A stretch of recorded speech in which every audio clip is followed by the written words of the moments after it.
A big thank you to Squarespace for sponsoring this week's video. If you need a website or a domain, go to squarespace.com/James for 10% off your first purchase. If you spend long enough floating around the photography corridors of the internet, it won't be long before you come across lots and lots of people talking about how good Fujifilm colours are, or how amazing Leica colours are, or insert camera brand here. There are brand evangelists for all manufacturers and their colours. Well, it does seem to be mostly Leica and Fujifilm. And I don't understand it. And I say that as somebody who, at the moment at least, would class their favourite cameras as a Fuji X100-6 and a Leica SL3. If you watch this channel, you'll know that my favourite cameras change with the wind. But at the moment, these are my favourites. And I think there are lots of brilliant reasons to buy any camera, frankly. I've got 2 shelves full of cameras as testament to that opinion. But colour science, I do not believe to be a good reason to buy a camera, and that's what we're going to talk about today. Hello from Future James. I'm currently editing the video. I forgot to say that probably the best way to match colours between cameras is to use one of these, and perhaps a mix of the calibration and colour grading tools in Lightroom. Not everybody has one of these though, and they're quite expensive for what they are. So instead we're going to use actual photos and mostly just the HSL module in Lightroom. Just thought I'd say that, because yeah, these are super expensive for what they are. I think this is about 90 quid. Right, is that running? Okay, good. I was just talking for about 10 or 15 minutes without realising that I didn't have a screen record running. So that's all good fun. Let's try again. By the way, I'm in the dark because if a light was shining on me, it would also be shining on the monitor, which is not ideal for colour matching. I'm sure there are perks to not being able to see my face. Right, on the left, if you're not watching this on a phone, you might be able to see that this is the Sony file up here, and on the right is a Leica file. As you can probably tell immediately, the exposures don't match and the white balance doesn't match in these files. That's true of all the files I'll show you today, and it's because this day that I was shooting these photos, I was in no mood to concentrate because the pollen count was unacceptable. I was sneezing every 3 or 4 seconds. I just wanted to get the shots and get out of there, which is exactly what I did. So that's my first excuse, but it's not a problem. We'll fix it. You might also be able to see a giant vignette around the Leica file. It actually says it was shot on the Summicron 35mm. It wasn't. That's just the profile that's listed in the camera. It was shot on this Voigtlander Ultron f2. This is my lens. The Summicron was not my lens. I bought this lens having used the Summicron because it was a fraction of the price, and I have found it to be a much better performer across the frame.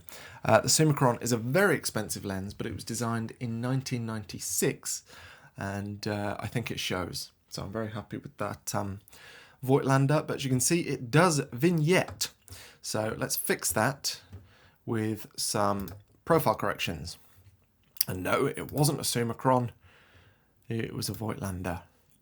And no, it wasn't an Apolanthar, it was an Ultron f2.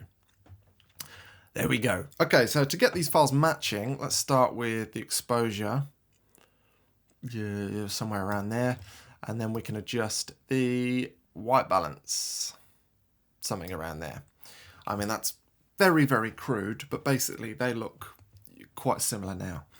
What I think is a much more interesting thing to do is to look at edited files, to edit one of these files and then to try and match it with the other. So let me edit this Leica file, again quite crudely for the purpose of this video, otherwise we'll be here all day. I've just applied a preset basically that I've got set up for some testing with the SL3. Let's add some greens.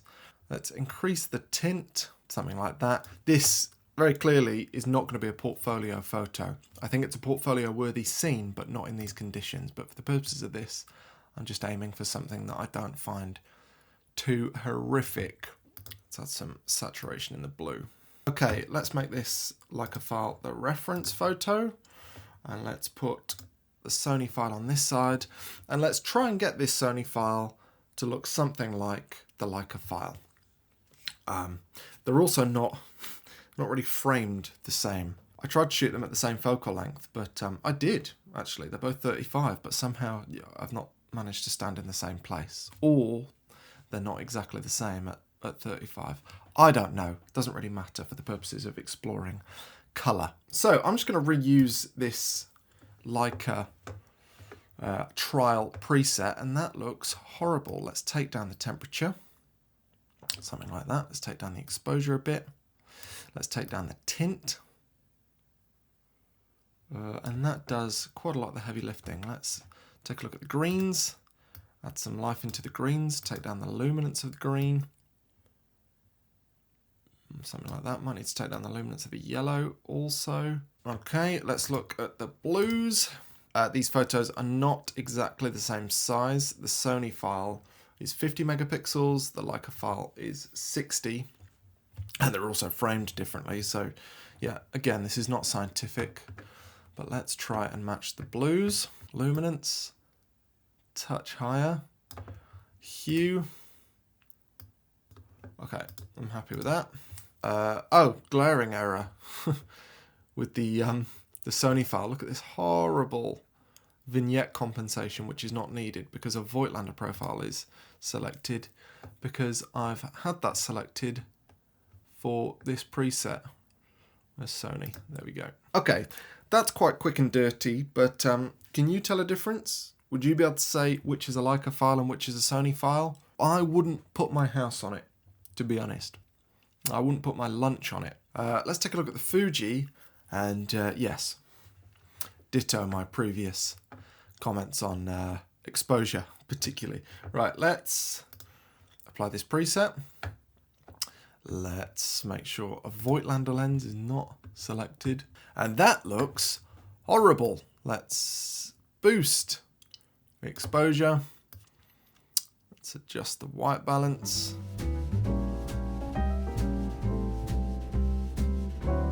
Okay, that's not too bad. That was under kind of 10 clicks, I think. And obviously these files are different shapes because the Fuji is a medium format 4x3 sensor versus the 3x2 of the Leica. But apart from that, again, I wouldn't put my lunch on it. I actually think my Fuji lens is broken, the 35-70. I was shooting on an indicated 45mm, but it's coming up here as 40mm, and it's definitely wider than the 35 of the Leica. 40 full frame equivalent would be, well, wider than 35. Right, let's go to a different scene. Church in the Sea. A scene that I really struggle to photograph, to be honest. I'll just edit this one quickly. I'll apply a preset, a Fuji preset that I'm testing. That doesn't look too bad, actually. Let's just use that as a starting point for the Fuji and try and match the Sony and the Leica to this file. Yeah, I struggle with this location, as I often do with locations that sound amazing when you describe them. Like, ultimately, this is a church on an island in the middle of the sea. The tide comes in and out and you can access it at low tide. Sounds fantastic. The reality of photographing these places, I think, is it's very difficult to make them not look like postcards. And ultimately, I find that you're better off having something going on and having the subject, in this case the church, as decoration rather than being the actual subject. Otherwise they just look like kind of boring landscape photos. But there's nobody there that day. Last summer when I was here, I got basically this composition with some geese, I think they were, flying over the scene. But alas, none of those today, no people, and the tide was a bit low. So quite an ugly shot, but in terms of colour, I think there's lots to explore here. So on both sides at the minute, we've got the Fuji, and let's first tackle let's start with the Sony. In fact, actually, first thing I'll do is I'll change the Fuji file to be a 3x2 because it's distracting. Let's go back into reference view and let's select the Sony. Right. First thing I'll do, I'll just apply this same Fuji preset, which is a problem on a Sony file because the profile's missing. I'm using a Fuji profile, and you can't do that with a Sony file. Let's see if it matters at all. So, temperature. Let's boost that up a touch. Something like that. Let's take the tint down. Let's take the exposure down. And the contrast a little bit too. The highlights and the whites I can neutralize, I think. Bring the shadows down a touch also. Okay, already that looks quite a lot better, but the color is odd. We need to look at the color. Let's take the reds way down. I don't like the red in, well, particularly down here. There's lots of red. I want to get rid of that.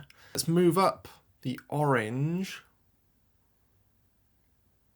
Something like that. Could probably move up on the yellow also. Okay. That's starting to look better already. Let's bring up the saturation of the blue.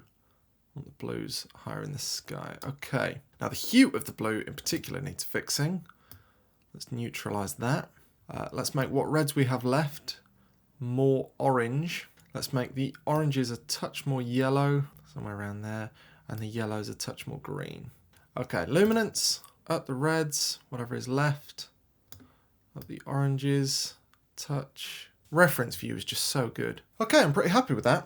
The horizon isn't level, but apart from that, I think they look pretty similar now. Probably go harder on the orange and yellow actually, which the Fuji loves. Again, not exactly the same framing, but there we go.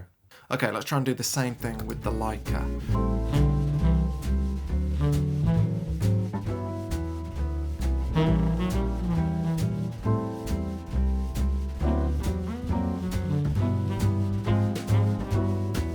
Now, I'm not suggesting that the photos I've shown you, the edits I've shown you, are exact replicas of each other.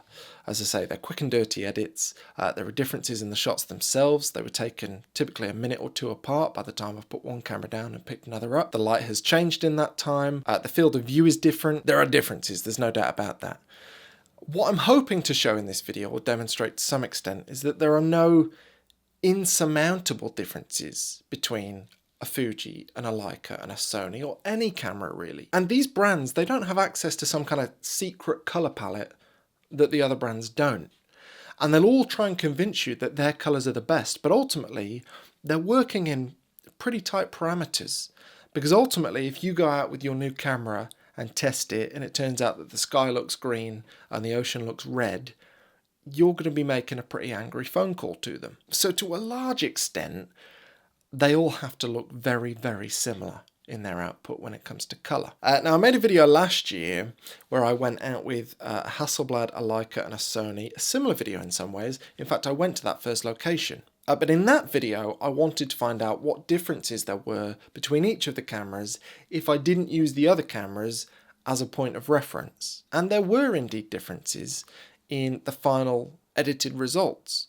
But they were pretty small differences, and with enough time, I think those differences would have been diminished, because ultimately my eye wants certain things. I have like a North Star when I'm editing my photos. I know how I want those photos to look, and so I'll edit until I get there really. And so if you've got a Sony or a Canon and you're attracted to the lure of Fuji colours or Leica colours, whatever it might be, I'm hopeful that this video will show you that you don't actually need a Fuji or a Leica or whatever in order to get them. Now, the elephant in the room is that in order to do the comparison, you do need one of those cameras.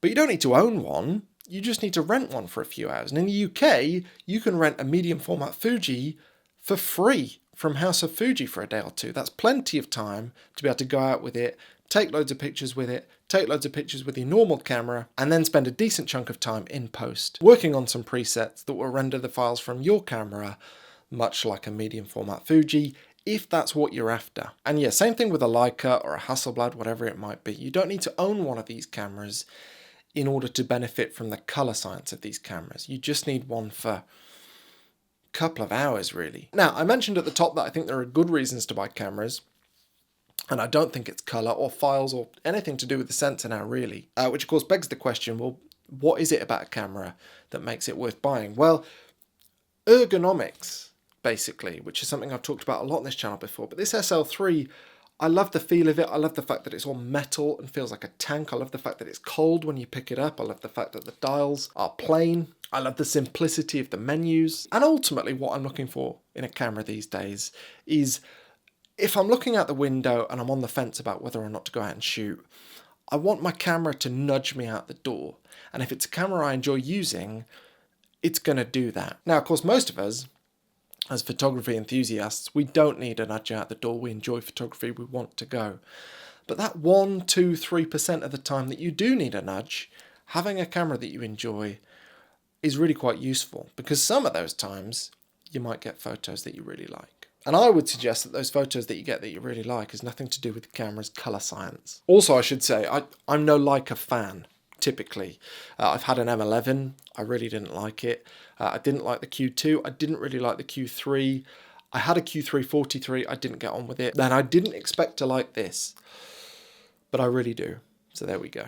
Anyway, a big thank you for watching. I hope you found this video useful, and I'll be back with another one soon. Also, a huge thank you to the sponsor of this week's video, Squarespace. My Squarespace website is where I host my portfolio. It's where I sell my books and my prints and my presets. It's where I send newsletters from, and it is absolutely integral to my business. I couldn't live without it. I use it without knowing a single line of code. It's all drag and drop, very simple to use. It's template based. And if you're looking for somewhere to showcase your work online, then I wouldn't look past Squarespace. And you can try Squarespace for free by going to squarespace.com to begin a free trial. And after that, if you'd like to make a purchase, just go to squarespace.com/James for 10% off your first purchase. And a giant thank you to them for their continued support of the channel. And thank you to you for watching. And yeah, I'll be back soon. Not here in this office, unless something has gone horribly wrong. I'll be far, far away from here. I'll see you then. Cheers.